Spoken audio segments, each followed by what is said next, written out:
sa inyo, sa isip man, sa salita, at maging sa aming mga ginagawa, O Diyos. Salamat po sa oras dito, sa privilege na inyo pong ipinagkalob sa amin, Panginoon, upang kami po'y makapag-aral at makapagnilay muli na inyong banal na salita. Salamat po sa bawat isa na naparito ngayon, Panginoon, upang makiisa sa inyo pong dakilang gawain. Nawa kayo po ang siyang nagbigay sa amin ng pangunawa, Panginoon, upang ito pong mensahe na aming tatalakayin ay tumanim sa aming mga puso't isipan at lalong higit, ito po'y maging mabunga sa aming pong mga buhay, O Diyos. Gamitin niyo rin po akong instrumento, Panginoon, bilang inyong tagapagsalita. Kayo po ang siyang magbigay ng wisdom at humbleness, Panginoon, upang sa mensaheng ito, kayo po ang siyang aking may taas at hindi po ang aking sarili.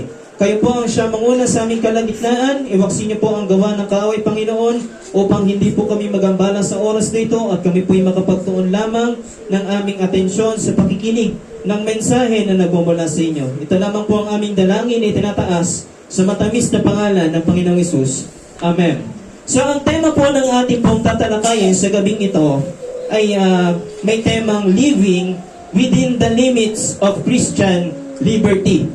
Now, kung maalala niyo po yung topic natin last Friday, nabanggit ko po roon na ang sulat ni Apostle Paul sa mga taga-Korinto ay para i-address ang kanila pong kamalian sa kanila pong pamumuhay at pananampalataya.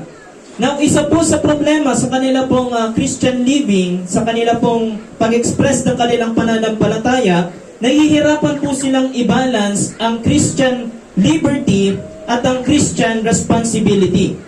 Kung babasahin po natin itong buong chapter 10, makikita po natin na may mga believers doon ang iniisip dahil malaya na sila sa pamamagitan ni Kristo, pwede na nilang gawin ang kahit anong gustuhin nila.